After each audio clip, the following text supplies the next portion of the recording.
mess. Well, you can't tell me that feller didn't need more than one hole to be dropped in now, can you?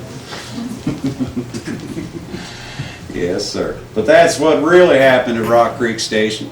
Now, old Ned Buntline, he said that I'd killed a band of 7 men single-handedly with nothing more than a Bowie knife and a single-shot buffalo gun.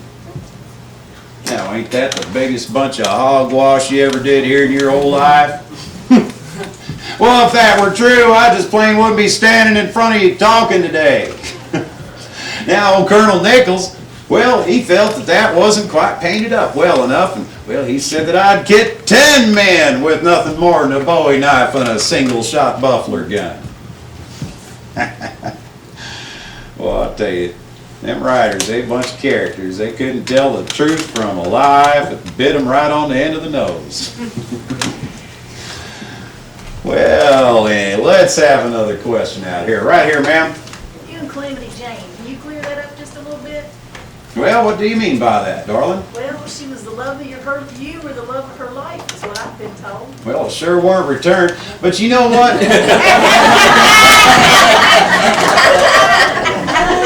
I'll tell you what, that's a good question. I'm going to use this opportunity to dispel certain disparaging rumors. See, I've had people ask me if we was secretly married. I've had people ask me if we didn't have a secret child together, and I've had people ask me if we were just simply sweet on each other. Well, I'd just like to ask you all this. You ever seen a picture of that woman? I mean, come on now. Face like that make a mule proud to be a mule. I say, heck no. Yeah, I know she was sweet on me a bit. I think everybody knew that. Well, about everybody but Martha Jane. But no, there was nothing of the sort between us at all. No, now we were good friends, I'll tell you that.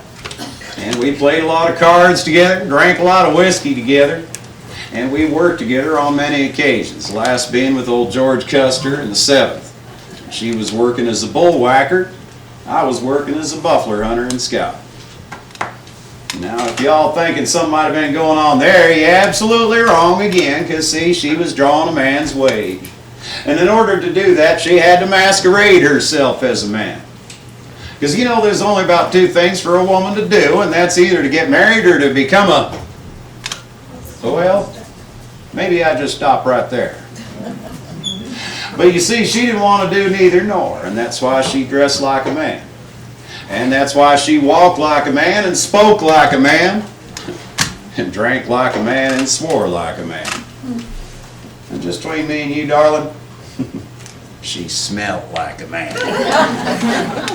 Oh, matter of fact, she come blowing in off prairie one day, and I said, "Darn, Martha Jane, I'd swear them buckskins you's a wearing's a growing hair on them. Go holds off, darling." Oh, but I'll tell you what, though, she got about one of the best sense of humors I think I ever did see. Very wry sense of humor indeed.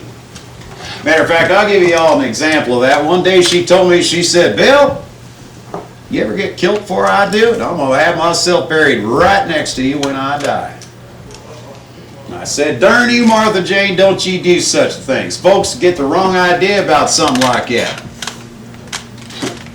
Of course, I know she was just pulling my leg, though.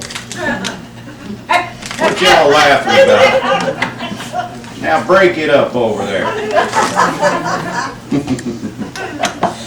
Let's have another question. Sir? How much is a bottle of whiskey today? Well, about 10 cents. 15 if you get the good stuff. Hey, bartender, you want to set us up here? I'm not quite sure you can step over our timeline here. You can try that with bartender up there and see if that works. I think you get more than that, though. You probably just get laughed at, sir. Anybody else? Right back here, sir. Well, now there is a Jack McCall. Just blew into town about a week and a half ago, some such. I don't know much about him. Strikes me as sort of a drifter type, you see. And, well, folks around Deadwood here say he drinks too much. Of course, about everybody in Deadwood here drinks too much.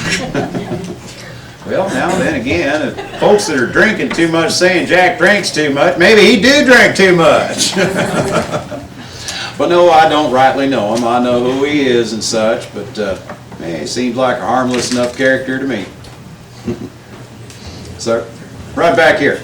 How many men did you actually kill and the story about your deputy? Well, I knew it were gonna come to that. Well, I'll tell you. You wanna include the War of the States, I'd have to say I've killed well over 100 fellows. Now, there was an occasion when I was scouting for the Army in the Southwest, you see, and well, we were down in Arkansas, and we all had the misfortune of being penned in around some rocks, you see. Now, we was all thankful that there's enough space between them there rocks that we could get our rifle muzzles out through, you see, defend ourselves. Otherwise, sir, I likely would be not standing here talking in front of you today. And the very, very first day of that skirmish, which lasted 3 days in total,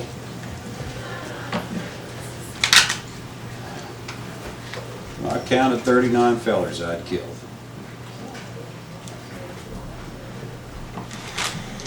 It was never nothing I was proud of, nor was it never nothing I ever cared to talk about much. Because I'll tell you this, when you kill a feller, you don't just kill him. You take away from him every single thing he has ever had. And you take away every single thing he's ever gonna have. And it ain't nothing to talk about lightly. Now, I'll tell you something else there. That next day, that there skirmish, I just didn't bother to count no more. See, I just kind of figured there's some bits of information a feller just better off not knowing about. Now, I have you know something else too, sir. Before that there damn war, I never imbibed in no liquor, nor did I ever play no gambling games. Now, I suppose I do both now. You can just call that a diversion from evil thoughts. Sir, thank you. What was the second part of that question now, sir? About your deputy you killed by accident. Well, that was a very unfortunate accident indeed, sir. And that happened when I was marshal in Abilene, about right in the middle of '71. My deputy's name was Mike Williams. And there was a feller by the name of Phil Coe who owned a saloon over on Texas Street. And out in front of that there saloon, he had a big old sign, and it was real big. It was as big as that one on the wall right there with the big old red Bronco on it. And it was a very lewd and lascivious sign, to say the least. Now, I won't get into details on it, but I will tell you this. It was a carved depiction of a, let's just say, a very male bull. A very, very male bull. And it were painted in bright colors, and you can see this darn thing from each end of the street all the way up and down. To the point where the ladies, when they walked down the street, they were so embarrassed they walked down the other side of the street and shielded their faces from it as they walked. And well, the town council took them no time at all before they kind of figured on passing an ordinance against such thing in public. Now, they didn't care what old Phil had up on the inside of his saloon, they just didn't want it on the outside. Well, they sent me down to take care of that, and I talked to Phil, telling him to take that sign down. Been an ordinance passed against it. Very reluctantly, indeed, he agreed to do so. Now, a couple of days later, I'd heard from the council that he had, in fact, not taken down that sign, but what he had done was he had merely whitewashed over it. Now, the darn thing was carved in bas relief, you see. So it didn't make any difference what color he painted it. You could still see every detail of it all the way up and down the whole street. And just before I went down there, see, about that time I was figuring, You see, old Phil, being a Texan, he knew I was a Union man. He also knew I was a spy during the war for the Union. And well, I just kind of figured maybe he had something rotten planned for me. So I told my deputy, Mike Williams, I said, Mike, I don't want you mixing in this. I'll have a feeling old Phil, he's got something rotten afoot for us. I just want you to wait here in the office. Now, as it were, Mike's wife was extremely ill, you see, and Mike was supposed to be out on the morning stage to go be with her. And I wanted him to make it to be with her, and that's why I confined him to the office that day, and he agreed to do it. Well, when I went down there to talk to Phil, the first thing I noticed was a bunch of these old Texans all grouping around me in a big circle, about 15 to 20 of them. And Phil was right there.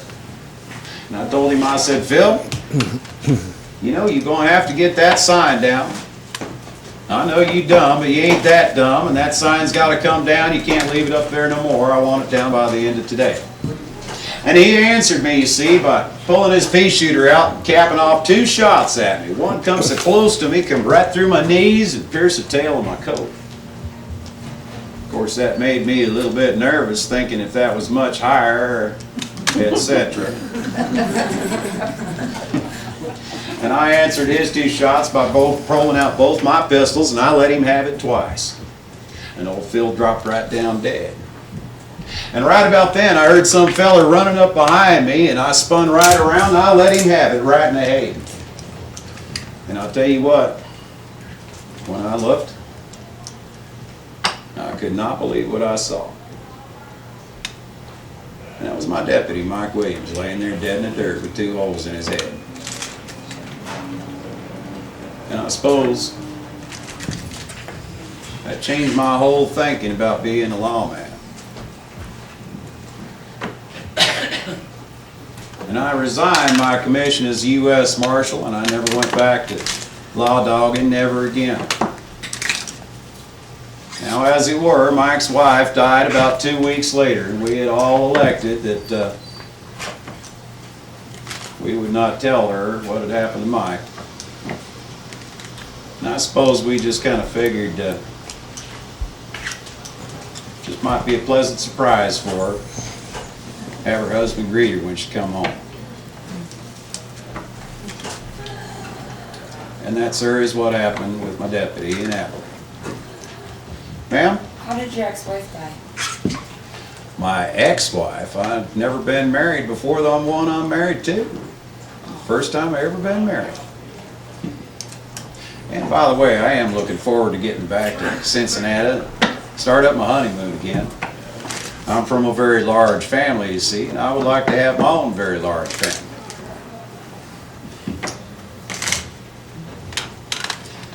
Anybody else got a question out here for me? I think we got time for about one more. How long before you die? We gotta catch a bus or 2.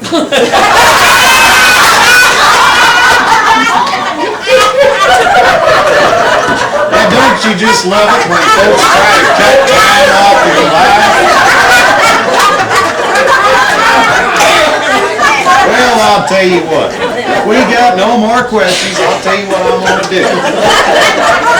And just bear with just a minute here. Now I'm going to start y'all a little presentation on one of them there newfangled recording machines. It's going to tell you all about the origins of Deadwood and the way we do things here at the Number 10 Saloon. Now I'm going to start that for you right short like, but I'd just like to tell you all, make yourselves to home and you feel free to get as many of them there photographs and tintypes as you like, even during the show.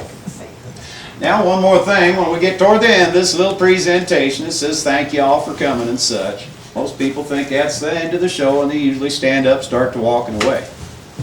But I tell you, it ain't quite the end, no, because right after that I get up and I address you all for a short spell, and then I got some announcements to make.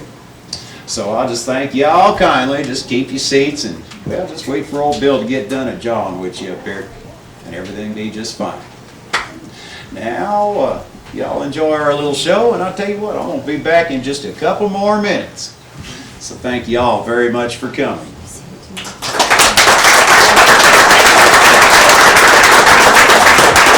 witness what happened on that fateful day, August 2nd, 1876, when Wild Bill Hickok was gunned down by crooked-nosed Jack McCall. The employees of the number 10 will set the scene for you, so sit back, hang on to your sarsaparilla, and we'll start from the beginning. It was during the latter part of August, 1875. Frank Bryant and a party of 7 gazed down into a gulch of tangled, broken trees, which from then on was to be known as Deadwood Gulch. They made their way to the bottom and began to pan for gold. Soon the cry of gold echoed up and down the canyon walls. They hastily built a crude cabin east of their find, but nevertheless went on to prospect throughout the northern hills, only to return on November 8, 1875, to post a claim of their discovery. On the very next day, November 9, 1875, a second group filed a claim just short of 3 miles up the creek. This outlined a stretch that was destined to become known as the richest placer claim area, not only in North America, but the entire Western Hemisphere. As news of this bonanza leaked out, the rush was on, resulting in a flood of mankind from all directions. The Army could no longer stop the invasion of the fortune hunters. By August 2nd of 1876, Deadwood Gulch, now known as Deadwood City, and often referred to as Sin City, had acquired a worldwide reputation as a booming metropolis. Its surrounding hills and creeks were loaded with gold. Even greenhorns were said to be able to find nuggets, well, as they put it, bigger than horse turds.